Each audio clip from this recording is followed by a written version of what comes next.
जटिल समस्या हो या भाग्य बाधा हो, व्यापार, नौकरी, शादी की समस्या, करियर की चिंता हो या वैवाहिक जीवन में हो सुख का अभाव, पाइए अपनी समस्त ज्योतिषीय तथा वास्तु समस्याओं का सरल, चमत्कारी, प्रभावशाली समाधान। एक जाना माना और विश्वसनीय नाम, आचार्य पंडित श्री वैभवनाथ शर्मा जी, काशी के 400 वर्ष पुराने प्रतिष्ठित और अंतरराष्ट्रीय ख्याति प्राप्त राज ज्योतिषी परिवार की 8वीं पीढ़ी के ज्योतिषी और वास्तु शास्त्री आचार्य पंडित श्री वैभवनाथ शर्मा जी के द्वारा व्यक्तिगत या फिर फोन पर अपॉइंटमेंट लेने के लिए कॉल करें 9818300146, 9990724131 या फिर ईमेल करें sharma.vaibhav@gmail.com पर। नमस्कार, मैं हूं वैभवनाथ शर्मा। आज से नवरात्र आरंभ हो रहे हैं। नवरात्र क्या है, क्यों करते हैं नवरात्र, क्यों रखना चाहिए नवरात्र में व्रत, नवरात्र के पहले दिन किस देवी की आराधना करें और कैसे करें पूजा आराधना, कौन सा मंत्र होना चाहिए, ये सारी जानकारी मैं आज आपको दूंगा। मैं आपको ये भी बताऊंगा कि किस प्रक्रिया, किस विधि से आप नवरात्र में देवी के अलग अलग स्वरूपों की अलग अलग दिन में आराधना करें। और साथ ही साथ इस बार मैं आपके लिए बहुत ही खास चीज लेकर के आया हूं। मैं आपको ये भी बताऊंगा कि इस नवरात्र का आप ज्यादा से ज्यादा लाभ कैसे ले सकते हैं। नवरात्र में देवी के अलग अलग स्वरूपों की आराधना के साथ किस प्रकार आप महाविद्या के स्वरूपों की आराधना करें, जिससे आपका जीवन जो है वो परम पवित्र बन जाए, जीवन के सभी कष्टों और दुखों से आपको मुक्ति मिले। आइए सबसे पहले बताता हूं कि नवरात्र है क्या। नवरात्रि अर्थात 9 पावन, दुर्लभ, दिव्य व शुभ रातें। नवरात्रि शब्द जो है वो संस्कृत से लिया गया हुआ शब्द है। मुख्यतः यह पर्व वर्ष में 2 बार मनाया जाता है। शक्ति की उपासना का ये पर्व चैत्रीय नवरात्र प्रतिपदा से नवमी तक निश्चित 9 तिथि, 9 नक्षत्र, 9 शक्तियों की नवदा भक्ति के साथ सनातन काल से ही मनाया जाता रहा है। शास्त्रानुसार यह पर्व वर्ष में 4 बार आता है। वासांतिक, आषाढ़ीय, शारदीय और माघीय नवरात्र, जिनमें से 2 सबसे ज्यादा प्रचलित नवरात्र हैं और प्रभावकारी हैं, प्रभावशाली और लाभकारी भी हैं। एक है शारदीय नवरात्र, दूसरा है चैत्रीय नवरात्र जो आज से हम मना रहे हैं।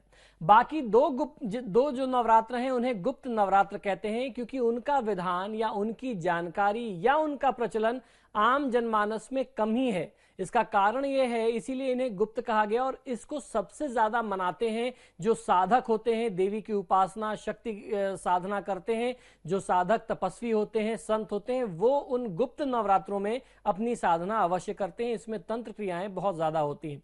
इन नवरात्रियों को शक्ति की उपासना के लिए सबसे ज्यादा प्रशस्त और लाभकारी माना गया है। इन चारों नवरात्रियों में ये जो 2 नवरात्रियां हैं वो सबसे ज्यादा प्रमुख हैं। इनमें आद्य शक्ति की साधना एवं उपासना की महिमा अपरंपार बताई गई है। यही कारण है कि संपूर्ण भारत ही नहीं, विदेशों में रह रहे भारतीयों के बीच में भी यह पर्व काफी महत्वपूर्ण और लोकप्रिय हो गया है। नवरात्रि के 9 पुण्य रातों में 3 देवियों की सबसे ज्यादा आराधना होती है और ये उनके ही अलग अलग स्वरूप हैं, जिनको हम लोग 9 देवी के स्वरूप में जानते हैं। वो 3 देवी कौन हैं जिनके अलग अलग स्वरूप हैं? वो देवी हैं मां पार्वती, मां लक्ष्मी और सरस्वती। इन्हीं के अलग अलग स्वरूपों की पूजा करते हैं हम लोग, जिन्हें हम नवदुर्गा के नाम से जानते हैं। वस्तुतः इस सृष्टि का सृजन, पालन एवं संहार करने वाली वह आद्य शक्ति माता एक ही है। उसी के लोक कल्याणकारी रूप को हम लोग दुर्गा के नाम से जानते हैं। तंत्रागम शास्त्रों के अनुसार वह संसार के प्राणियों को दुर्गति से निकालती है, अतः दुर्गा दुर्गति नाशिनी कहलाती है। देवी का पहला स्वरूप, जिस स्वरूप की आराधना आज हम लोग कर रहे हैं, उन्हें शैलपुत्री के नाम से जाना जाता है। यही नवदुर्गाओं में प्रथम दुर्गा है। पर्वतराज हिमालय के घर में पुत्री के रूप में उत्पन्न होने के कारण या जन्म लेने के कारण इनका नाम शैलपुत्री पड़ा था। नवरात्रि पूजन के प्रथम दिन इन्हीं की पूजा और उपासना की जाती है। इस प्रथम दिन में, आज के दिन में, जो भी उपासना में योगी अपने मन को मूलाधार चक्र में स्थापित करते हैं, ये जो प्रक्रिया है मूलाधार चक्र, आपने कई बार सुना होगा। ये नवरात्र के 9 दिनों में हमारे अंदर की जो शक्ति है या कुंडलिनी जागरण जिसे कहते हैं, ये उस योग साधना की भी प्रक्रिया आरंभ हो जाती है। तो आज जो भी साधना करता है माता की, वह अपने मन को मूलाधार चक्र में स्थापित करता है, यानी कुंडलिनी जागरण का प्रथम चक्र है वो आज उसे प्राप्त होता है। प्रथम नवरात्रि के दिन में मां के चरणों में गाय का शुद्ध घी उसको अर्पित करना चाहिए किसी भी साधक को। इसे अर्पित करने से आपको आरोग्यता और माता का आशीर्वाद मिलता है, साथ ही साथ आपका शरीर जो है वह निरोगी भी रहता है। अब मैं आपको बताता हूं कि आज आप माता के इस प्रथम स्वरूप का आवाहन कैसे करें और देवी का ध्यान कैसे करें। देवी के ध्यान के लिए आपको इस मंत्र का प्रयोग करना चाहिए। देवी प्रपन्नार्तिहरे प्रसीद, प्रसीद मातर जगतोखिलस्य, प्रसीद विश्वेश्वरी पाहि विश्वम, त्वमीश्वरी देवी चराचरस्य। इस प्रकार से भगवती से प्रार्थना कर भगवती के शरणागत हो जाएं। देवी कई जन्मों के पापों का संहार करके भक्तों को तार देती है। वही जननी सृष्टि की आदि, अंत और मध्य है। अब क्रम आता है देवी से प्रार्थना करने का। अब आप देवी से प्रार्थना किस मंत्रों से करेंगे, मैं आपको वो भी बताता हूं। शरणागत दीनार्थ परित्राणाय परायणे, सर्वस्यातिहरे देवी नारायणी नमोस्तुते। इस मंत्र के साथ आप देवी की आज आराधना करिए और यथासंभव इस मंत्र का आपको आज जाप भी करना चाहिए। कम से कम 108 बार इस मंत्र का जाप सुबह और शाम दोनों समय में यदि आप करते हैं तो देवी का प्रथम स्वरूप जो मां शैलपुत्री का स्वरूप है, वह अपनी कृपा से आपको परिपूर्ण करता है और आपके परिवार के सभी प्रकार के कष्टों को वो दूर कर देती हैं। तो ये तो रहा माता के प्रथम स्वरूप को आपको कैसे पूजना है, क्या है नवरात्र का महात्म और किस प्रक्रिया से आप पूजा करें, ये मैंने आपको बताया। साथ ही साथ मैं आपको आज ये भी जानकारी दूंगा कि आप महाविद्या के किस स्वरूप की आराधना करें और उनकी साधना और आराधना प्रक्रिया क्या हो। नमस्कार, आज नवरात्रि की द्वितीया तिथि है, यानी आज नवरात्र पर्व का दूसरा दिन है। नवरात्र पर्व के दूसरे दिन मां ब्रह्मचारिणी की पूजा और अर्चना की जाती है। साधक इस दिन अपने मन को मां के चरणों में लगाते हैं। ब्रह्म का अर्थ है तपस्या और चारिणी अर्थात आचरण करने वाली। इस प्रकार ब्रह्मचारिणी का अर्थ हुआ कि तप का आचरण करने वाली, अर्थात ब्रह्म समान तप का आचरण करने वाली। माता का जो स्वरूप है वह बड़ा ही दिव्य स्वरूप है। इनके दाहिने हाथ में जप की माला है, बाएं हाथ में कमंडल है और एक साधक के समान, जिस तरीके से आपने भगवान ब्रह्मा का स्वरूप देखा होगा, वो एकदम श्वेत उज्जवल से वस्त्र पहनते हैं, एकदम सादे सफेद वस्त्र पहनते हैं, एक साधक का स्वरूप रखते हैं। ठीक उसी प्रकार से मां ब्रह्मचारिणी जो है वो अपना स्वरूप रखती हैं, सफेद साड़ी पहनती हैं। प्रत्येक सर्वसाधारण के लिए आराधना योग जो मैं मंत्र बताने जा रहा हूं वो श्लोक जो है बेहद सरल, स्पष्ट है, इसका अर्थ बहुत स्पष्ट है। मां जगदम्बे की भक्ति पाने के लिए नवरात्रि के द्वितीय तिथि में इनका जाप अवश्य करना चाहिए। ये मंत्र इस प्रकार है। या देवी सर्वभूतेषु ब्रह्मचारिणी रूपेण संस्थिता, नमस्तस्यै नमस्तस्यै नमस्तस्यै नमो नमः। अर्थात मैं माता के स्वरूप को प्रणाम करता हूं, आपको नमस्कार है, नमस्कार है, नमस्कार है। आप अपनी कृपा से हमें ओतप्रोत करें, हमारे कष्टों को दूर करें। इस दिन साधक कुंडलिनी शक्ति को जागृत करने के लिए भी साधना करते हैं, जिससे उनका जीवन जो है सफल हो सके और अपने सामने आने वाली किसी भी प्रकार की बाधा का वह सामना बहुत ही आसानी से कर सके। मां दुर्गा जी का यह दूसरा स्वरूप भक्तों और सिद्धों को अनंत फल देने वाला है। इनकी उपासना से मनुष्यों में तप, त्याग, वैराग्य, सदाचार, संयम की वृद्धि होती है। जीवन के कठिन संघर्ष में भी उनका मन कर्तव्य पथ से विचलित नहीं होता, ऐसी कृपा मां ब्रह्मचारिणी की होती है। मां ब्रह्मचारिणी देवी की कृपा से उसे सर्वस्व सिद्धि और विजय की प्राप्ति होती है। दुर्गा पूजा के दूसरे दिन इन्हीं के स्वरूप की उपासना की जाती है। इस दिन साधक का मन जो है वह स्वाधिष्ठान चक्र में शिथिल होता है, यानी स्थापित होता है। इस चक्र में अवस्थित मन वाला व्यक्ति जो है वो योगी कृपा और भक्ति को प्राप्त करता है। इस दिन ऐसी कन्याओं का पूजन किया जाता है जिनका विवाह तो तय हो गया हो लेकिन अभी उनका विवाह हुआ नहीं हो, अर्थात उनकी शादी अभी नहीं हुई हो। उन्हें अपने घर पर बुला करके सादर आप आमंत्रित करें, उसके पश्चात उनका पूजन करें और कुछ भोजन करा करके वस्त्रालंकरण के साथ, पात्र आदि के साथ आप उन्हें भेंट दे करके उनको आप विदा करें। मां का प्रिय भोग जो है वह शक्कर है, अर्थात आज की तिथि में आपको शक्कर का भोग, शहद का भोग माता को लगाना चाहिए। इससे आपके तप में वृद्धि होती है और आपकी आयु निरंतर बढ़ती रहती है। किसी भी प्रकार का रोग और शोक आपको परेशान नहीं करता। तो ये तो रहा माता के द्वितीय स्वरूप की साधना और आराधना की प्रक्रिया से जुड़ा हुआ सारा विवरण। अब मैं आपको ये बताऊंगा कि आज आपको कौन से महाविद्या के स्वरूप की आराधना किस विधि से करनी है। आज नवरात्रि तिथि का तीसरा दिन है। आज मैं आपको बताऊंगा कि नवरात्रि तिथि में तीसरे दिन आपको किस स्वरूप की आराधना करनी है और उनकी आराधना की विधि क्या हो। मां दुर्गा जी की तीसरी शक्ति का नाम चंद्रघंटा है। नवरात्रि उपासना में तीसरे दिन इनकी पूजा का अत्यधिक महत्व बताया गया है और इस दिन इन्हीं के विग्रह का पूजन आराधन किया जाता है। मां चंद्रघंटा की कृपा से अलौकिक वस्तुओं के दर्शन होते हैं, दिव्य सुगंधियों का अनुभव होता है तथा विविध प्रकार की दिव्य ध्वनियां आपके कर्णों में सुनाई देती हैं।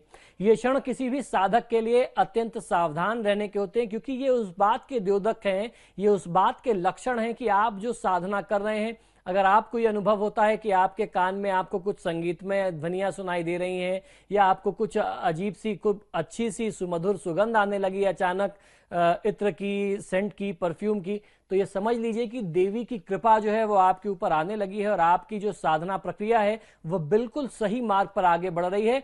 तो जब आपको ऐसा अनुभव हो तो इस अनुभव को प्राप्त करके आप अपनी साधना के लिए और ज्यादा सचेत हो जाइए और अलर्ट हो जाइए, क्योंकि अब आप बिल्कुल सही मार्ग पर बढ़ रहे हैं। इसमें किसी भी प्रकार की बाधा नहीं आनी चाहिए। मां का ये जो स्वरूप है वह परम शांतिदायक और कल्याणकारी स्वरूप है। माता के मस्तक पर घंटे के आकार का अर्धचंद्र स्थापित है। इसी कारण से इन्हें चंद्रघंटा देवी कहा जाता है। इनके शरीर का रंग स्वर्ण के समान चमकीला है। माता के 10 हाथ हैं। इनके 10 हाथों में खड्ग आदि शस्त्र तथा बाण आदि अस्त्र विभूषित हैं। इनका वाहन सिंह है। इनकी मुद्रा युद्ध के लिए उद्यत रहने वाली है, अर्थात ये जो युद्ध की मुद्रा है आपके ऊपर आने वाले किसी भी काल को टालने के लिए माता तत्पर रहती हैं, ऐसा स्वरूप मानना चाहिए। हमें चाहिए कि अपने मन, वचन और कर्म एवं काया को विहित विधि विधान के अनुसार पूर्णतः परिशुद्ध करके और पवित्र मन के साथ मां चंद्रघंटा के शरणागत होकर के उनकी उपासना और आराधना करें, उसमें आप तत्पर रहें। उनकी उपासना से हम समस्त सांसारिक कष्टों से विमुक्त होकर के सहज ही परम पद के अधिकारी बन सकते हैं। हमें निरंतर उनके पवित्र विग्रह को ध्यान में रखते हुए साधना की ओर अग्रसर होने का प्रयत्न करना चाहिए। उनका ध्यान हमारे इहलोक और परलोक दोनों के लिए परम कल्याणकारी और सद्गति देने वाला होता है। प्रत्येक सर्वसाधारण के लिए आराधना योग, ये मैं जो सरल सा मंत्र आपको बता रहा हूं, इसका अर्थ बहुत ही स्पष्ट है। मां जगदम्बे की भक्ति पाने के लिए किसी भी साधक को इस मंत्र को कंठस्थ कर लेना चाहिए और नवरात्र की आज तृतीया तिथि में इसका जाप आपको अवश्य करना चाहिए। यह मंत्र इस प्रकार है: या देवी सर्वभूतेषु चंद्रघंटा रूपेण संस्थिताम नमस्तस्यै नमस्तस्यै नमस्तस्यै नमो नमः। इसका अर्थ बेहद सरल है, अर्थात हे मां सर्वत्र विराजमान और चंद्रघंटा के रूप में प्रसिद्ध मां अंबे, आपको मेरा बार बार प्रणाम है। या आप इसको ऐसे भी समझ सकते हैं कि मैं आपको बारंबार प्रणाम करता हूं। हे मां, तुझे सब पापों से मुझे मुक्ति देनी है। इस दिन किसी कन्या को बुला करके यदि आप उसका पूजन करते हैं तो बहुत अच्छा लाभ मिलता है और पूजन करने के बाद आपको उसे कुछ भोजन भी अवश्य कराना चाहिए। भोजन में प्रमुख तौर पर दही और हलवे का भोग होना बहुत ज्यादा अनिवार्य है। भेंट में कलश और मंदिर की घंटी का भेंट करना आज की तिथि में बहुत अच्छा लाभ देता है। माता को यदि आपको भोग लगाना है तो विशेष भोग जो आप अर्पित करेंगे वो दूध से बना हुआ कोई नैवेद्य होना चाहिए, कोई खोए का मिष्ठान हो, या फिर घर में आप माता के लिए खीर भी भोग लगा सकते हैं। बना करके अपने हाथों से साफ सफाई से बनाइए, माता को अर्पित करें और उसका कुछ अंश जो है किसी ब्राह्मण को दान करें। इससे आपको अपने दुखों से मुक्ति मिलेगी और परमानंद की प्राप्ति होती है। तो ये तो थी तृतीया तिथि में मां चंद्रघंटा की पूजा आराधना की सारी संपूर्ण विधि। अब मैं आपको बताऊंगा कि महाविद्या के किस स्वरूप की आज आप तृतीया तिथि में और किस विधि के अनुसार आराधना करें। नमस्कार, आज चैत्र मास के शुक्ल पक्ष की चतुर्थी तिथि है, अर्थात नवरात्र का चौथा दिन। चतुर्थी तिथि के दिन मां कूष्मांडा की आराधना की जाती है।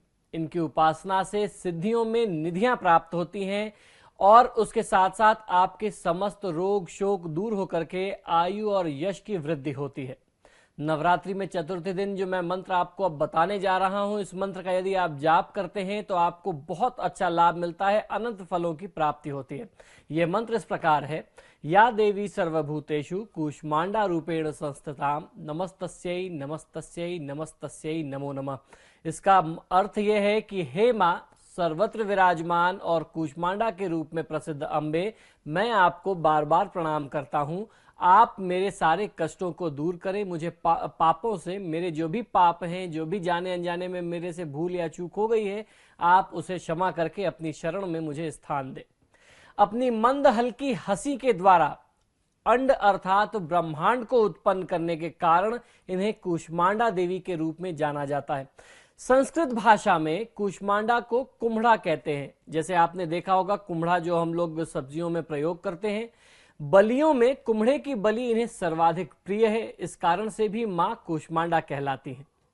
जब सृष्टि का अस्तित्व नहीं था तब इन्हीं देवी ने ब्रह्मांड की रचना की थी, अतः यही सृष्टि की आदि स्वरूपा आदि शक्ति माता है। इनका निवास सूर्यमंडल के भीतर के लोक में बताया गया है। वहां निवास कर सकने की क्षमता और शक्ति केवल यदि किसी में है तो मां कूष्मांडा में ही है। इनके शरीर की कांति और प्रभा भी सूर्य के समान ही दैदीप्यमान है। इनके तेज और प्रकाश से दशों दिशाएं प्रकाशित हो रही हैं। ब्रह्मांड के सभी वस्तुओं और प्राणियों में अवस्थित तेज मां कूष्मांडा की ही छाया है। माता की 8 भुजाएं हैं। ये जो 8 भुजाएं हैं, इसी कारण से माता जो है अष्टभुजा के नाम से भी विख्यात है। इनके 7 हाथों में क्रमशः कमंडल, धनुष, बाण, कमल पुष्प, अमृतपूर्ण कलश, चक्र तथा गदा है और 8वें हाथ में सभी सिद्धियों और निधियों को देने वाली जपमाला है। माता का वाहन सिंह बताया गया है। मां कूष्मांडा की उपासना से भक्तों के समस्त रोग शोक मिट जाते हैं। इनकी भक्ति से आयु, यश, बल और आरोग्य की वृद्धि होती है। मां कूष्मांडा अत्यंत सेवा और भक्ति से प्रसन्न होने वाली देवी हैं। यदि मनुष्य सच्चे हृदय से इनके शरणागत बन जाए तो फिर उसे अत्यंत सुगमता से परम पद की प्राप्ति हो सकती है। मां कूष्मांडा की उपासना मनुष्य को आदियों व्याधियों से सर्वथा विमुक्त करके उससे सुख, समृद्धि और उन्नति की ओर ले जाने वाली है। अतः अपने लौकिक पारलौकिक उन्नति चाहने वाले किसी भी व्यक्ति को, किसी भी साधक को माता की उपासना में सदैव तत्पर रहना चाहिए। इस दिन जहां तक संभव हो किसी तेजस्वी महिला का पूजन करना चाहिए। उन्हें भोजन में दही, हलवा खिलाना बहुत श्रेयस्कर माना गया है। इसके बाद फल, सूखे मेवे, सौभाग्य का सामान यानी जो भी आपके सुहाग सामग्री है उसको भेंट करना चाहिए, जिससे माता की कृपा आपको प्राप्त हो सके और मनोवांछित फल की प्राप्ति हो सके। आपके मन में कोई भी संकल्प हो, आप उस संकल्प के साथ यदि ये दान करते हैं, किसी सुहागिन स्त्री को, तेजमयी स्त्री की आप पूजा करती हैं, तो आपको बहुत अच्छा लाभ मिलता है। अब मैं आपको बताता हूं कि मां कूष्मांडा को प्रिय भोग कौन सा आपको आज की दिनचर्या में अर्पित करना है। हमारे शास्त्रों में बताई गई विधि के अनुसार माता कूष्मांडा को यदि कुछ प्रिय है तो वह है मालपुए का भोग। तो आज की दिनचर्या में किसी भी देवी मंदिर में जाकर के मां कूष्मांडा को पूरी श्रद्धा के साथ आप मालपुए का भोग अर्पित करें और उसका कुछ अंश किसी ब्राह्मण को दान करना चाहिए। ऐसा करने से आपको विद्या, बुद्धि और तेज की प्राप्ति होती है। मां कूष्मांडा आपका कल्याण करती हैं। जय मां कूष्मांडा। नमस्कार। आज चैत्र मास के शुक्ल पक्ष की पंचमी तिथि है, अर्थात नवरात्रि का 5वां दिन। नवरात्रि का 5वां दिन होता है माता स्कंद की पूजा करने का, अर्थात स्कंद माता की उपासना का आज बहुत ही विशेष दिन है। स्कंद माता की आराधना करने से, साधना करने से मोक्ष के द्वार खुल जाते हैं और माता की कृपा से आपको परम सुख की प्राप्ति होती है। मां अपने भक्तों की समस्त इच्छाओं की पूर्ति करती हैं। श्रुति और स्मृति से युक्त छांदोग्य उपनिषद के प्रवर्तक श्री सनत कुमार जी की माता भगवती का नाम स्कंद है। अतः उनकी माता होने से कल्याणकारी शक्ति के अधिष्ठात्री देवी को 5वीं दुर्गा स्कंद माता के रूप में पूजा जाता है। नवरात्रि में 5वें दिन इनकी पूजा अर्चना का विशेष विधान हमारे शास्त्रों में है। अपने सांसारिक स्वरूप में यह देवी सिंह की सवारी पर विराजमान है तथा चतुर्भुज इस दुर्गा का स्वरूप दोनों हाथों में कमलदल लिए हुए और एक हाथ से अपनी गोद में ब्रह्म स्वरूप श्री सनत कुमार जी को लिए हुए हैं। यह दुर्गा समस्त ज्ञान, विज्ञान, धर्म, कर्म, कृषि, उद्योग सहित 5 आवरणों में समाहित विद्यावाहिनी दुर्गा भी कहलाती हैं। अब मैं आपको बताता हूं कि आज आप स्कंद माता को कौन सा भोग अर्पित करेंगे। यह सर्वसत्य है कि अपने आराध्य की पूजा करने के बाद उन्हें भोग अर्पित किया जाता है। माता को, स्कंद माता को आज की तिथि में केले का भोग बहुत प्रिय है, जो आपको अर्पित करना चाहिए। केले का भोग आज अर्पित करने से आपको निरोगी काया की प्राप्ति होती है। अब मैं आपको बताता हूं कि आज स्कंद माता की आराधना के लिए आपको किस विशेष मंत्र का जाप करना है, जिससे आपको शक्ति की प्राप्ति हो सके। इस मंत्र को आप इस प्रकार से जाप करेंगे। सृष्टि स्थिति विनाशानाम शक्ति भूते सनातनी गुणाश्रये गुणमये नारायणी नमोस्तुते। आप माता से प्रार्थना करें कि हे माँ, तुम सृष्टि के पालन करता हो, संहार करने वाली शक्ति भूता सनातनी देवी हो। आपके गुणों के आधार पर आप सर्वमयी हो, सर्वगुणमयी हो। हम आपको प्रणाम करते हैं। हे माँ नारायणी, आप हमारा कल्याण करें। इस प्रकार से आज आप माता की आराधना करें और निश्चित ही आपको सद्गुणों की प्राप्ति होगी। माँ आपकी सुरक्षा अवश्य करेंगी। जय माँ दुर्गे। नमस्कार। आज नवरात्र की षष्ठी तिथि है, यानी माँ कात्यायनी का दिन। माँ दुर्गा के छठे स्वरूप का नाम कात्यायनी है, अतः आज पूरे हर्षोल्लास के साथ माँ कात्यायनी की पूजा की जा रही है। यह दुर्गा देवताओं के और ऋषियों के कार्यों को सिद्ध करने के लिए महर्षि कात्यायन के आश्रम में प्रकट हुई थी। महर्षि ने उन्हें अपनी कन्या के स्वरूप में पालन पोषण किया। साक्षात दुर्गा स्वरूप इस छठी देवी का नाम कात्यायनी पड़ गया है तब से। यह दानवों और असुरों तथा पापी जीवधारियों का नाश करने वाली देवी भी कहलाती हैं। वैदिक युग में यह ऋषि मुनियों को कष्ट देने वाले प्राणघातक दानवों को अपने तेज से ही नष्ट कर दिया करती थी। सांसारिक स्वरूप में यह शेर यानी सिंह पर सवार, चार भुजाओं से सुसज्जित आभा मंडल युक्त देवी कहलाती हैं। इनके बाएं हाथ में कमल और तलवार, दाहिने हाथ में स्वास्तिक और आशीर्वाद की मुद्रा अंकित है। इनकी आराधना से भक्त का हर काम सरल एवं सुगम हो जाता है। चंद्रहास नामक तलवार के प्रभाव से जिनका हाथ चमक रहा है, श्रेष्ठ सिंह जिनका वाहन है, ऐसी असुर संहार कारिणी देवी कात्यायनी समस्त जग का कल्याण करें। माँ कात्यायनी का जो प्रिय भोग है वो आज की दिनचर्या में शहद का भोग अर्पित किया जाता है। तो आज की दिनचर्या में आपको माता को शहद का भोग अर्पित करना चाहिए, जिससे आपके आकर्षण शक्ति में वृद्धि होगी। आयुर्वेदिक औषधीय गुण से भी परिपूर्ण मानी गई है माता कात्यायनी। तो आज की दिनचर्या में अगर कोई औषधि अर्पित करते हैं तो आपने सुना होगा अम्बा, अम्बालिका या अंबिका जिसे हम जानते हैं, ये बहुत ही स्वास्थ्यवर्धक मानी जाती है। आम भाषा में इसे मोइया या माचिका भी कहते हैं। ये वात, कफ, पित्त इस तरीके के विकार को नाश करने वाली है, कंठ के रोगों से मुक्ति देती है। खासतौर पे जिन कन्याओं के विवाह में बाधा आती है उनको आज की तिथि में माँ कात्यायनी की आराधना करनी चाहिए। माँ कात्यायनी को महामाया बताया गया है। हमारे शास्त्रों में जो मंत्र मिलते हैं माता कात्यायनी की आराधना के, वो है कात्यायनी महामाये महायोगिन्यधीश्वरी नंद गोप सुतम देवी पतिम में कुरुते नमः। जिन महिलाओं के विवाह में बाधा आती है उनको कात्यायनी देवी की आराधना करना और इस मंत्र का जाप कर लेना बहुत अच्छा लाभ देता है। और उसके साथ साथ यदि आप सुहाग सामग्री का दान करते हैं तो भी आपको बहुत अच्छा लाभ मिलता है। और आरोग्यता और सौभाग्य की प्राप्ति के लिए भी आज की तिथि में कोई भी व्यक्ति, जो मैं मंत्र अब बताने जा रहा हूं, उस मंत्र का जाप करे तो आपको आरोग्यता भी मिलेगी और सौभाग्य की वृद्धि भी होगी। यह मंत्र इस प्रकार है: देहि सौभाग्यम आरोग्यम देहि में परमम सुखम रूपम देहि जयम देहि यशो देहि द्विषो जहि। अर्थात माता मुझे आप सौभाग्य दें, आरोग्यता दें, परम सुख दें, रूप दें, जय दें, यश दें और काम क्रोध आदि शत्रुओं का नाश करें। तो इस तरीके से आज आप माँ कात्यायनी की आराधना करें। माँ कात्यायनी आपका कल्याण करेंगी। जय माँ कात्यायनी। नमस्कार। आज नवरात्र की सप्तमी तिथि है। आज आपको किस प्रकार से किस स्वरूप की आराधना करनी है, ये जानकारी लेकर के मैं आपके पास आया हूँ। आज दुर्गा जी के सातवीं शक्ति, जिसे हम कालरात्रि के नाम से जानते हैं, उनकी आराधना की जाती है। नवरात्र के 7वें दिन में माँ कालरात्रि की उपासना का बहुत ही विशेष विधान है। इसके लिए ब्रह्मांड की समस्त सिद्धियों के द्वार खुलने लगते हैं। जो भी साधक इनकी साधना करता है, अपने महाविनाशक गुणों से शत्रु एवं दुष्ट लोगों का संहार करने वाली 7वीं दुर्गा का नाम कालरात्रि पड़ा। विनाशिका होने के कारण इनका नाम कालरात्रि माना गया।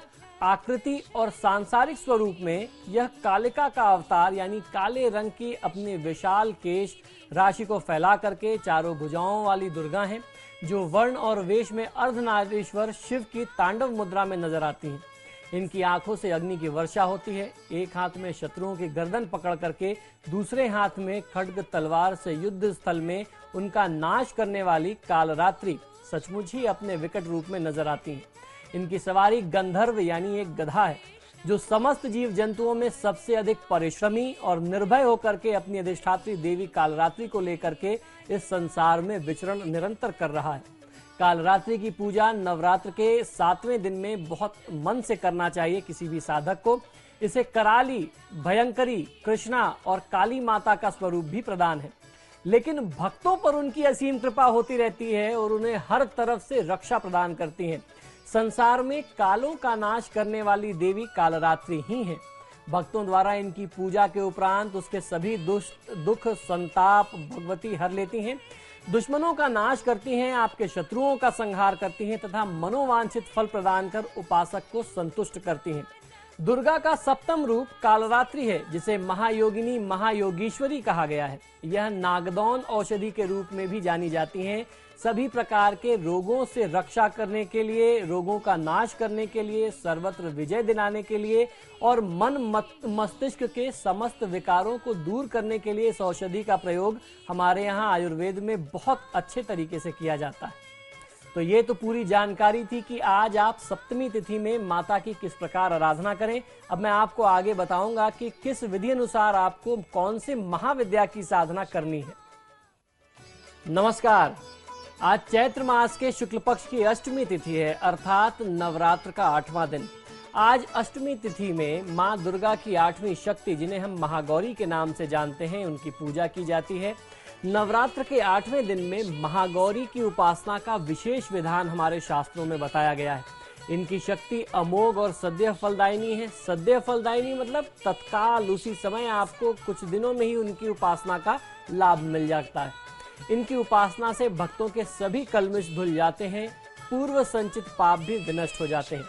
नवरात्र के 8वें दिन 8वीं दुर्गा महागौरी की पूजा अर्चना और स्थापना की जाती है। अपनी तपस्या के द्वारा इन्होंने गौर वर्ण प्राप्त किया था, अतः इन्हें उज्जवल स्वरूप की महागौरी, धन ऐश्वर्य प्रदायिनी, चैतन्यमयी, त्रैलोक्य पूज्य मंगला, शारीरिक मानसिक सांसारिक ताप को हरण करने वाली माता महागौरी का नाम दिया गया है।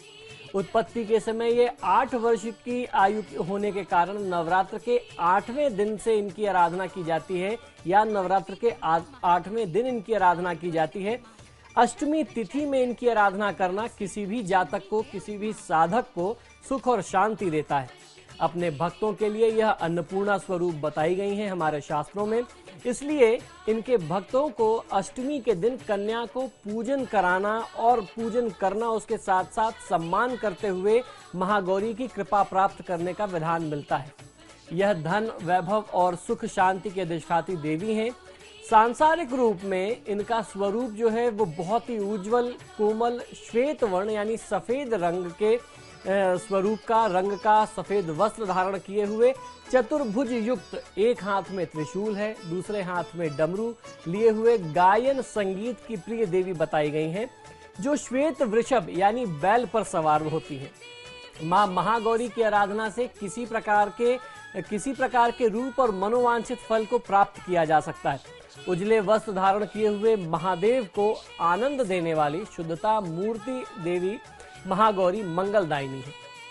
मां महागौरी को नवरात्रि के 8वें दिन उनका जो प्रिय भोग अर्पित करते हैं वह है नारियल, अर्थात आज की तिथि में आप सभी भक्तजनों को माता को नारियल का भोग अर्पित करना चाहिए। नारियल से बने हुए मिष्ठान का भोग आप अर्पित कर सकते हैं। किसी ब्राह्मण को और कुमारी कन्या को आज की तिथि में नारियल का दान देना, नारियल भेंट स्वरूप देना बहुत अच्छा बताया गया है। इससे संतान संबंधी समस्त परेशानियों, कष्टों का, दुखों का छुटकारा मिलता है, दुखों का निवारण होता है। अब मैं आपको बताता हूं कि मां महागौरी को आप अपने घर में औषधीय रूप में किस तरीके से पूजते हैं या उनको अपने घर में स्थान देते हैं। तुलसी के पौधे को तो आपने जरूर देखा होगा, और निश्चित तौर पे नवरात्र के समय में संध्या काल में तुलसी के पौधे के आसपास आप संध्या वंदन भी करते होंगे, वहां दीपक भी लगाते होंगे। तुलसी हमारे सनातन परंपरा में बहुत विशेष स्थान रखती है और हर घर में अमूमन पाई जाती है। तो ये जो तुलसी देवी हैं, तुलसी देवी को ही माँ महागौरी का स्वरूप मानते हैं। आज की तिथि में यदि कोई व्यक्ति पूरी श्रद्धा के साथ माँ महागौरी की आराधना के साथ साथ तुलसी देवी की आराधना करता है, थोड़ा सा कच्चे दूध में जल मिला करके या गंगा जल मिला करके तुलसी के पेड़ में अर्घ देता है और संध्या काल में देसी घी का दीपक लगाता है, तो इससे आपको सुख समृद्धि के साथ साथ ऐश्वर्य के साथ साथ आरोग्यता की प्राप्ति होती है। अब मैं आपको बताता हूं कि आज की तिथि में, आज अष्टमी तिथि का लाभ लेने के लिए सर्व मंगलकारी आप कौन से मंत्र का जाप करें। इस मंत्र का जाप आपको कम से कम 108 बार करना चाहिए।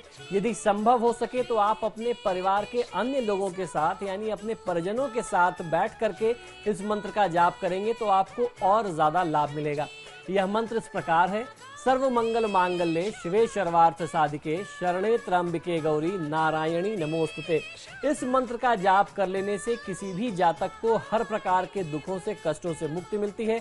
कल्याणदायिनी शिवा हो, सब पुरुषार्थों को सिद्ध करने वाली हो, शरणागत वत्सला, 3 नेत्रों वाली एवं गौरी हो। तुम्हें मैं नमस्कार करता हूं और आपसे मैं ये प्रार्थना करता हूं कि आप मेरे हर प्रकार के कष्टों से मुझे मुक्ति प्रदान करें।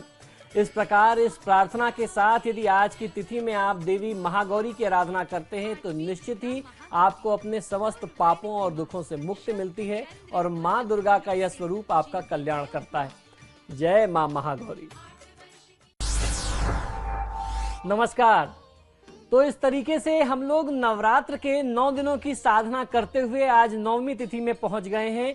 आज मैं आपको बताऊंगा कि ये जो अभी तक आपने 8 दिनों की साधना की, आज 9वीं तिथि उस साधना की सिद्धि का अवसर है। तो किस प्रकार आप मां सिद्धिदात्री की आराधना करें जिससे आपकी ये जो पूरी 9 दिन की साधना है वह पूर्ण हो जाए। मां दुर्गा की 9वीं शक्ति का नाम सिद्धिदात्री है। ये सभी प्रकार की सिद्धियों को देने वाली हैं। आज की तिथि में शास्त्रीय विधि विधान के अनुसार पूर्ण निष्ठा के साथ साधना करने वाले साधक को समस्त सिद्धियों की प्राप्ति होती है। अर्थात ये जो 9 दिन की साधना, जो भी सिद्धि आपने की है, आज उसका पूर्ण फल मिलता है। अर्थात आपको अपनी साधना का आज पूरा फल मिलने वाला है। तो आज अपनी साधना में कोई भी कमी, कोई भी कसर मत छोड़िएगा। 9 दुर्गाओं में सबसे श्रेष्ठ और सिद्धि और मोक्ष देने वाली दुर्गा को सिद्धिदात्री के नाम से जाना जाता है।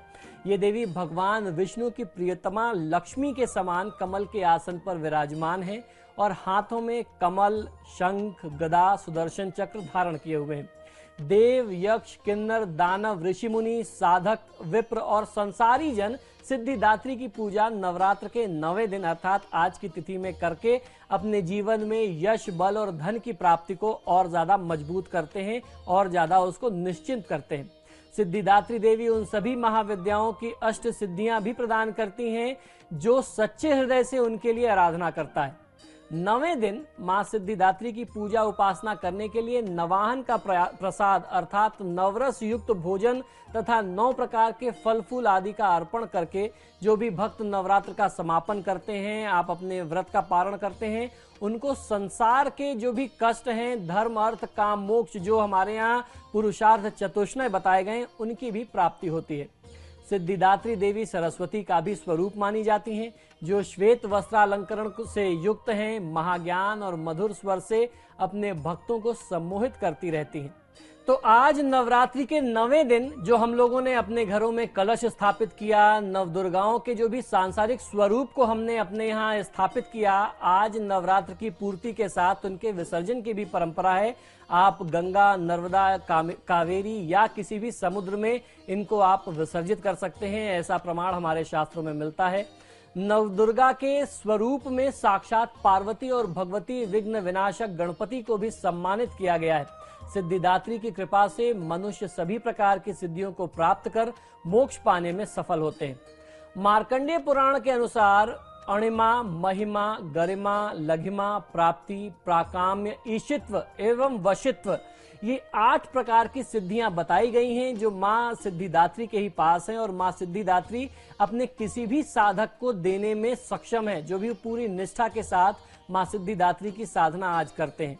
माँ दुर्गा के इस अंतिम स्वरूप की आराधना के साथ ही नवरात्र के अनुष्ठान जो हैं वो आज पूर्ण हो जाएंगे और उसके साथ साथ आज लोग रामनवमी का पर्व भी मनाएंगे। दिन में 12 बजे भगवान श्री राम का जन्म मनाया जाता है। अब मैं आपको बताता हूं कि नवरात्रि की नवमी तिथि में मां सिद्धिदात्री को कौन सा भोग आपको अर्पित करना चाहिए, कौन सा भोग शास्त्रोक्त है। नवरात्रि की नवमी तिथि में आपको काले तिलों का भोग मां सिद्धिदात्री को अर्पित करना चाहिए और इस भोग को जब आप मां को अर्पित करें तो उसका कुछ अंश किसी ब्राह्मण को आप दान भी करें। यदि आप ऐसा करते हैं तो अकाल मृत्यु भय से आपको निजात मिल जाता है, राहत मिलती है।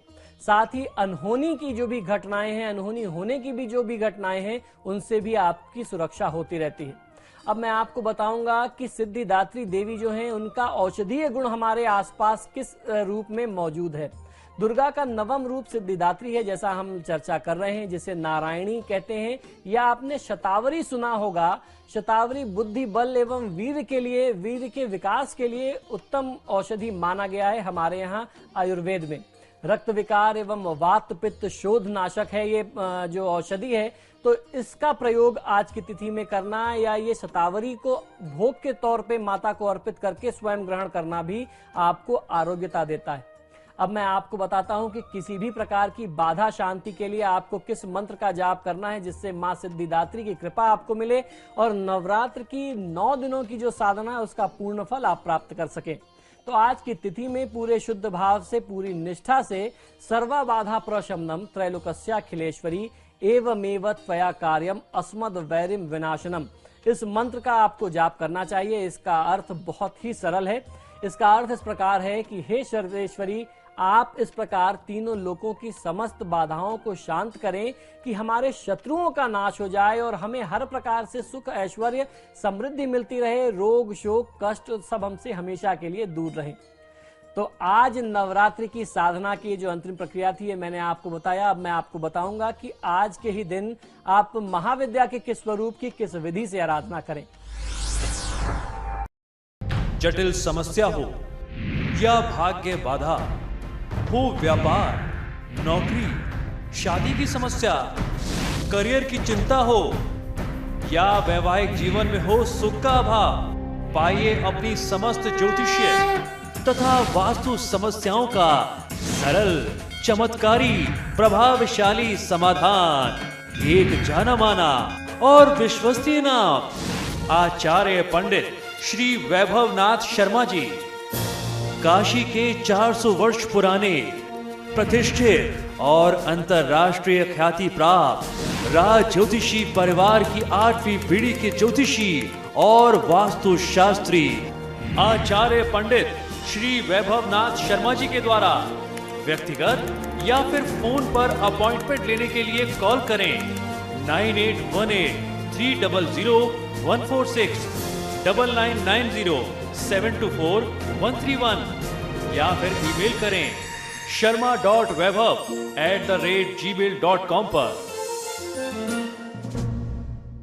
आज मैं आपको नवरात्र में 9 दिनों की साधना में देवी के अलग अलग स्वरूप की साधना कैसे करनी है 9 दिन तक, ये तो मैं आपको हर दिन जानकारी देता रहूंगा। और उसके साथ साथ मैं आपको आज कुछ विशेष जानकारी और भी देने आया हूं। आज से मैं आपको लगातार 9 दिन तक ये भी बताता रहूंगा कि नवरात्र के इन 9 दिनों में ना सिर्फ देवी दुर्गा के अलग अलग स्वरूप की आप आराधना कैसे करें, मैं आपको यह भी बताऊंगा कि 10 महाविद्या के किस स्वरूप की आराधना आप नवरात्र के किस दिन में करें जिससे आपके जीवन का जो दुख है, संताप है, कष्ट है वो आपसे दूर हो जाए। तो आज हम लोग नवरात्र के प्रथम दिन में किस देवी की किस महाविद्या की आराधना करनी है इस पर चर्चा करेंगे। नवरात्र के प्रथम दिन की महादेवी का जो स्वरूप है वह काली स्वरूप है। इनकी साधना किसी भी साधक को उत्तर दिशा की ओर मुख करके करनी चाहिए। इनका जो मंत्र है मैं वो भी आपको बताता हूं। इस मंत्र को ध्यान से सुनिए और इसका उसी मेरे बताए अनुसार यदि आप जाप करते हैं तो आपको बहुत अच्छा लाभ मिलेगा। इनका मंत्र है क्रीं ह्रीं काली ह्रीं क्रीं स्वाहा। इस मंत्र का कम से कम 1100 बार किसी भी साधक को जाप करना चाहिए। और अगर आप कोई विशेष सिद्धि चाहते हैं, कार्य की सिद्धि चाहते हैं, तो आपको किसी योग्य आचार्य के द्वारा इनकी जाप को कराना चाहिए। और अगर किसी व्यक्ति के पास समय का अभाव है, कोई इनकी साधना नहीं कर सकता है, 1100 बार मंत्रों का जाप नहीं कर सकता है, तो आपको ऐसी परिस्थिति में कम से कम 108 बार सुबह और शाम जाप कर लेना बहुत अच्छा लाभ देता है। 10 महाविद्या की साधना करने वाले सभी जातक को, सभी साधक को 9 दिनों फलहार में रहना चाहिए तथा किसी एक रंग के वस्त्र को 9 दिनों तक धारण करना चाहिए। रंगों में 3 रंग सबसे ज्यादा प्रमुख बताए गए हमारे शास्त्रों में। काला रंग महाविद्या की साधना के लिए सर्वोत्तम बताया गया है, लाल रंग का वस्त्र धारण करना मध्यम बताया गया है और सफेद रंग का वस्त्र धारण करना एकदम न्यूनतम बताया गया है। यानी सबसे जो लो लेवल है वो सफेद रंग के वस्त्र को धारण करके यदि आप साधना करेंगे तो उसमें सबसे न्यूनतम फल प्राप्त होगा। इस प्रकार का साधना जो है, इस प्रकार की साधना किसी भी साधक के लिए विशेष होती है, परंतु सामान्य भक्तजन जो इतनी साधना प्रक्रिया को न कर सके, गृहस्थ जीवन में रहते हुए आप अपने ऑफिस भी जा रहे हैं, आप अपने बिजनेस को भी देख रहे हैं, तो आपसे जैसे बन पड़ता है, जो भी आपके पास शुद्ध वस्त्र उपलब्ध है, आप लाल, पीले या काले, सफेद जो भी धारण कर सकते हो वो कर लें और कम से कम 108 बार मंत्रों का जाप कर लीजिए। जो मंत्र मैंने बताए हैं, इस मंत्र के जाप करने से आपके घर में सुख शांति बनी रहती है और अकाल मृत्यु का जो भय है, शत्रु का जो भय है, वो आपसे कोसों दूर चला जाता है। मां काली की ऐसी कृपा होती है। तो आज मैंने आपको बताया कि नवरात्र के पहले दिन से आरंभ करके आने वाले 9 दिनों तक आपको कैसे देवी के अलग अलग स्वरूप की साधना करनी है और उसके साथ साथ महाविद्या के किस स्वरूप की साधना किस दिन करें और उसकी प्रक्रिया क्या हो, मंत्र कौन सा हो, किस दिशा की तरफ साधना करें, ये सारी जानकारी मैं आपको समय समय पर देता रहूंगा। आज के लिए बस इतना ही। जय मां काली। अभी तक मैंने आपको बताया कि नवरात्र की आज द्वितीया तिथि में मां ब्रह्मचारिणी की आराधना आप कैसे करेंगे। अब मैं आपको बताता हूं कि आज कौन से महाविद्या के स्वरूप की आराधना आपको किस प्रकार करनी है। आज की तिथि में महादेवी मां तारा के स्वरूप की आराधना की जाती है। इनकी साधना किसी भी साधक को ईशान कोण की ओर मुख करके करनी चाहिए। अब आप सोचेंगे कि ये ईशान कोण कौन सा होता है। ईशान कोण यानी उत्तर और पूर्व के बीच का जो स्थान है उसे ईशान कोण कहते हैं। अब मैं आपको बताता हूं कि आप मां तारा की साधना करने के लिए कौन से मंत्र का प्रयोग करें। मां तारा की साधना के लिए क्रीं ह्रीं तारा ह्रीं क्रीं स्वाहा इस मंत्र का आपको जाप करना चाहिए और इस मंत्र का जाप कम से कम 1100 बार तो अवश्य करना चाहिए। यदि आपके मन में किसी विशेष कार्य की सिद्धि के लिए आप इनका कोई संकल्प लेकर के जाप करना चाहते हैं तो ऐसी परिस्थिति में आपको किसी योग्य आचार्य की आवश्यकता पड़ेगी, क्योंकि वो मंत्र जाप अनुष्ठान आपसे संभव नहीं हो पाएगा। सामान्य भक्तजन जिनके पास समय का अभाव है उनके लिए करना यह चाहिए आपको कि आप सुबह और शाम दोनों समय में, दोनों संध्या काल में 108 बार इनके मंत्रों का जाप करते हैं। यदि आप ऐसा करते हैं तो आपका, आपके परिवार का और आपके पुत्रों का हर प्रकार के कष्टों का नाश होता है। अगर पुत्रहीन महिलाएं, पुत्रहीन स्त्रियां इस मंत्र का जाप करती हैं तो उन्हें पुत्र रत्न की प्राप्ति होती है। इस मंत्र के जाप से आप शत्रुओं पर विजय भी प्राप्त कर सकते हैं। किसी भी प्रकार का भय, अकाल मृत्यु आपको कभी भी परेशान नहीं करती। तो इस प्रकार मैं आपको आगे भी बताता रहूंगा कि नवरात्र के 9 दिनों की साधना को और ज्यादा बली कैसे बनाया जाए, कैसे इन 9 रातों का, इन 9 दिनों का ज्यादा से ज्यादा लाभ आप ले सकें। मां दुर्गा के अलग अलग स्वरूप और महाविद्या के अलग अलग स्वरूप की किस प्रकार, किस विधि विधान से साधना करनी है, ये जानकारी भी मैं आपको आगे देता रहूंगा। अभी के लिए आज्ञा दीजिए। नमस्कार। अब समय है मैं आपको ये बताऊं कि आज नवरात्रि के तीसरे दिन आप किस महाविद्या की साधना करें। नवरात्रि के तृतीया तिथि में यानी तीसरे दिन में महादेवी मां भुवनेश्वरी की साधना की प्रक्रिया की जाती है। अब मैं आपको बताता हूं कि इनकी साधना आपको कैसे करनी है। इनकी साधना किसी भी साधक को पूर्व दिशा की ओर मुख करके करनी चाहिए। इन देवी का जो मंत्र है वो बहुत ही दुर्लभ और बहुत ही चमत्कारी है। ये मैं आपको बताता हूं, आप इसे सुन लें, समझ लें और लिख लें और उसी प्रकार इनकी साधना आप करें। इनका मंत्र है क्रीं ह्रीं भुवनेश्वरी ह्रीं क्लीं स्वाहा। इस मंत्र का जाप किसी भी जातक को कम से कम 1100 बार करना चाहिए। विशेष सिद्धि या अगर आप कोई साधना चाहते हैं, किसी कार्य की सिद्धि चाहते हैं, तो ऐसी अवस्था में आपको किसी योग्य आचार्य के द्वारा जो इनके मंत्रों की निश्चित संख्या है आपको उसका मंत्र जप अनुष्ठान करा लेना चाहिए।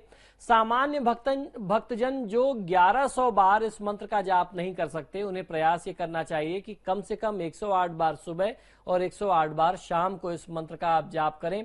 यदि आप इस प्रकार से इनके मंत्रों का जाप करते हैं और मां भुवनेश्वरी की आराधना करते हैं तो तीनों भुवन के सभी प्रकार के सुख सुविधाएं आपको प्राप्त होती हैं तथा दरिद्रता जो है वो आपके घर से कोसों दूर चली जाती है और आपको अपार सुख और ऐश्वर्य की प्राप्ति होती है। तो ये तो रहा, आज मैंने आपको बताया कि कैसे आपको तीसरे दिन माता के स्वरूप की आराधना करनी है। आगे भी पूरे नवरात्रि भर मैं आपको बताता रहूंगा कि आपको हर तिथि के अनुसार 9 दुर्गा में से किस स्वरूप की आराधना किस विशेष प्रक्रिया से करनी है और उस तिथि में ही कौन सी महाविद्या के स्वरूप की आप आराधना करें कि जिससे आपके मन के जो अभिष्ट कार्य हैं वो सिद्ध हो जाएं। तो अभी के लिए बस इतना ही, मुझे आज्ञा दीजिए, फिर मिलते हैं। जय देवी दुर्गा। अभी तक मैंने आपको बताया कि आज नवरात्रि की चतुर्थी तिथि में देवी दुर्गा के किस स्वरूप की आप आराधना किस विधि से, किस विधान से करें और किस प्रकार करें। अब मैं आपको बताता हूं कि चतुर्थी तिथि में ही महाविद्या के कौन से स्वरूप की आराधना करते हैं और उनकी प्रक्रिया क्या होनी चाहिए। नवरात्रि की चौथे दिन यानी चतुर्थी तिथि में महादेवी मां षोडशी के स्वरूप की आराधना की जाती है।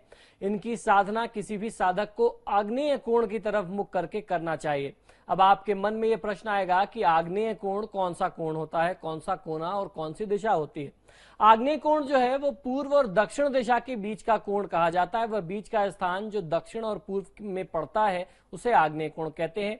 कोई भी साधक आग्नेय कोण में बैठ करके, मैं आपको अब मंत्र बताने जा रहा हूं कौन से मंत्र का आपको जाप करना है। इस विशेष मंत्र का यदि जाप करता है तो मां षोडशी की कृपा बहुत अच्छे से मिलती है। यह मंत्र इस प्रकार है, क्रीं ह्रीं षोडशी ह्रीं क्रीं स्वाहा। इस मंत्र का कम से कम 1100 बार आपको जाप करना चाहिए। और अगर आप कोई विशेष सिद्धि चाहते हैं, मन में कोई विशेष भाव है, तो मां षोडशी के लिए जो साधना का जो एक संख्या है, निश्चित संख्या है मंत्र जाप की, आपको उसके अनुसार मंत्र जाप करना चाहिए।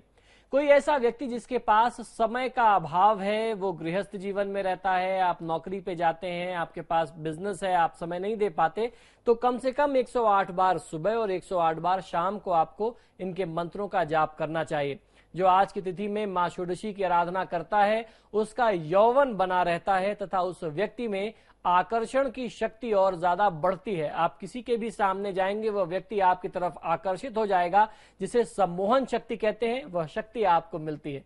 साथ ही साथ जो पुरुष या महिला इस मंत्र का जाप करते हैं उन्हें भगवान शिव के पुत्र कार्तिक के समान वीर पुत्र की प्राप्ति होती है।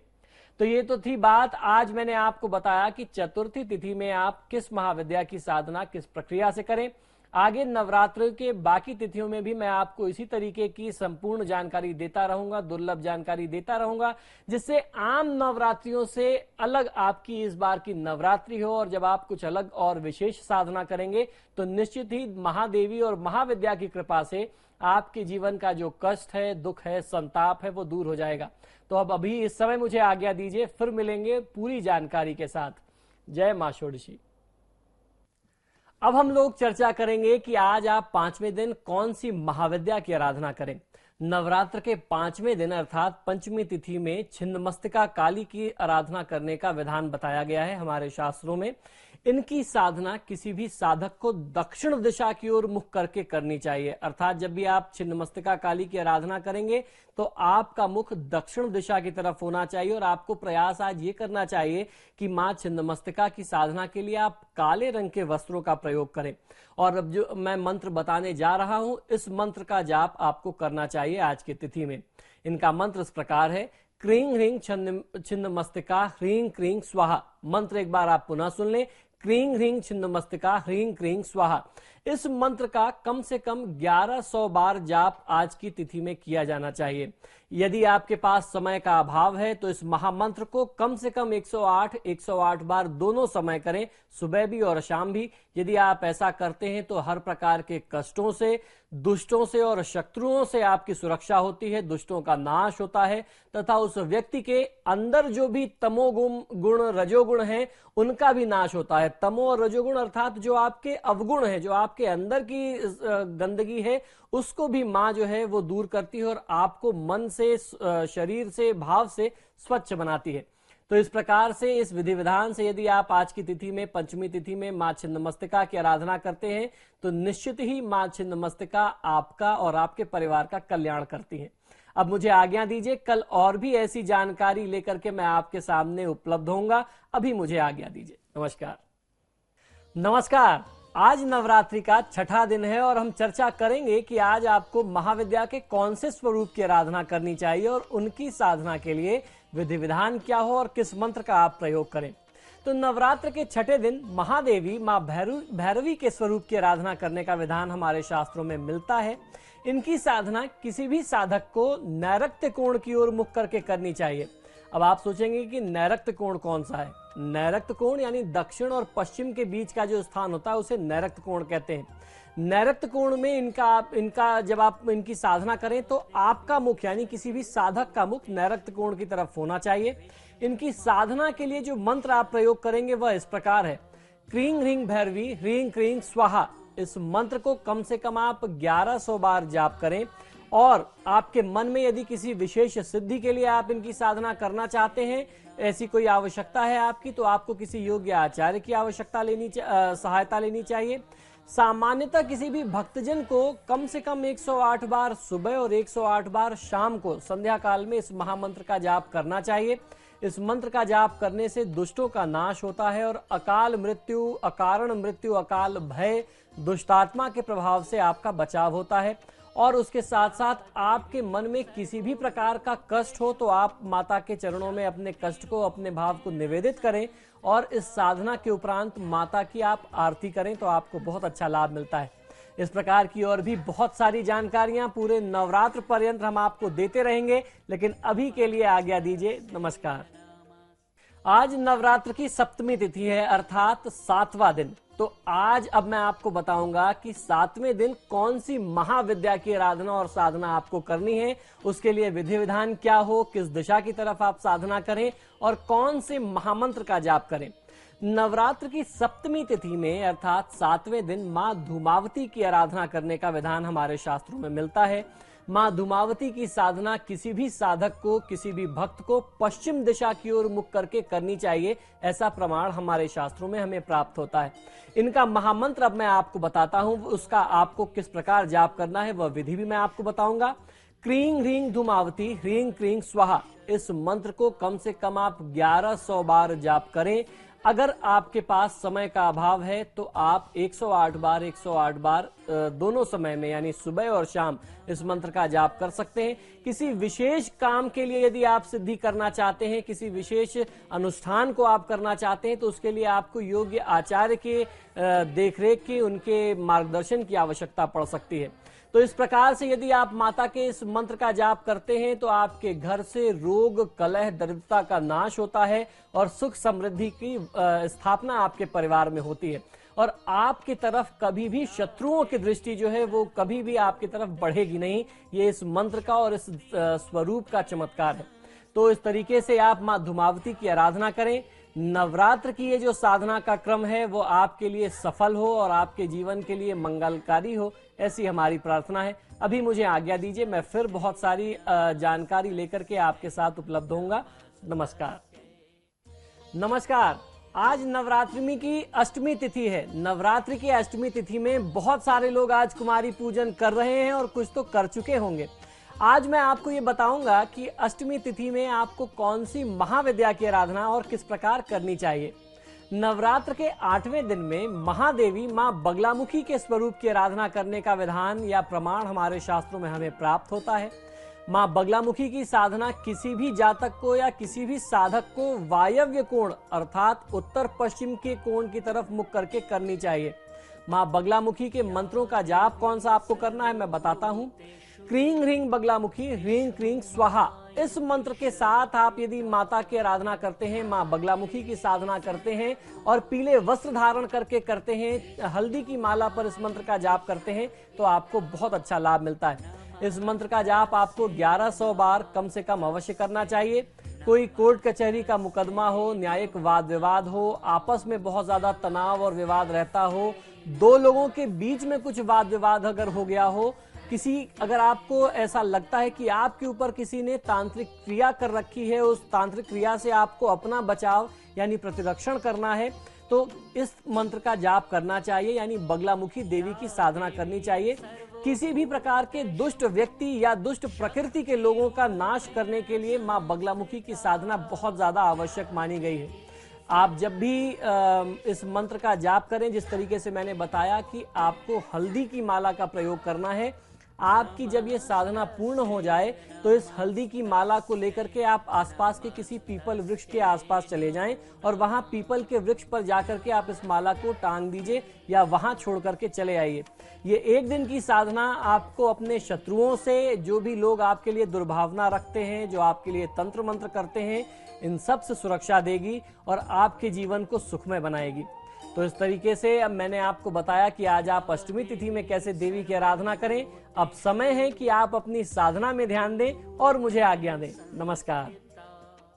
नमस्कार। आज नवरात्र का 9वां दिन है, अर्थात आज की तिथि में आप साधना आराधना करेंगे और आज ही देवी की विदाई भी करेंगे।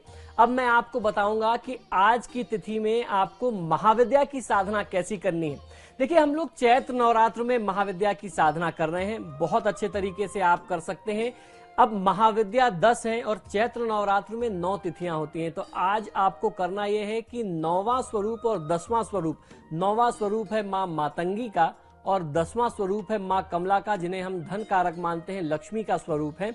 इनकी साधना आपको एक साथ करनी है। वहीं अगर आप शारदीय नवरात्र में करेंगे तो आप 10वीं तिथि को मां कमला की आराधना करेंगे।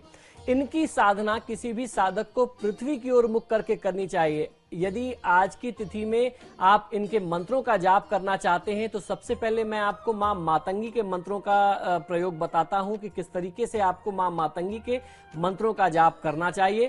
क्रीं ह्रीं मातंगी ह्रीं क्रीं स्वाहा, इस मंत्र का कम से कम 1100 बार आपको जाप करना चाहिए।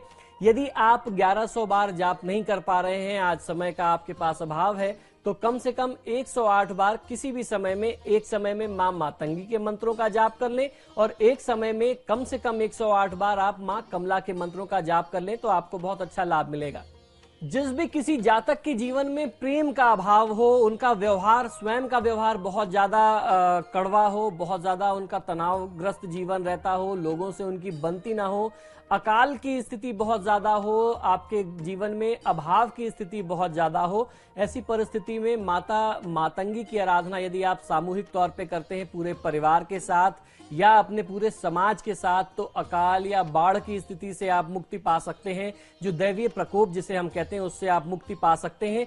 और यदि आप स्वयं अपने लिए साधना करते हैं, व्यक्तिगत साधना करते हैं, तो आपके व्यवहार में जो मृदुभाषिता की कमी थी, जो आपका एक सद्गुण कहीं ना कहीं कम था, वो छूट रहा था, आपको व्यवहार कुशलता की प्राप्ति होती है, जिससे आप मीठा बोलते हैं, लोगों से आप व्यवहार कुशल होते हैं, यानी अच्छा व्यवहार करते हैं। मातंगी की कृपा से आपको इन सारे गुणों की प्राप्ति होती है।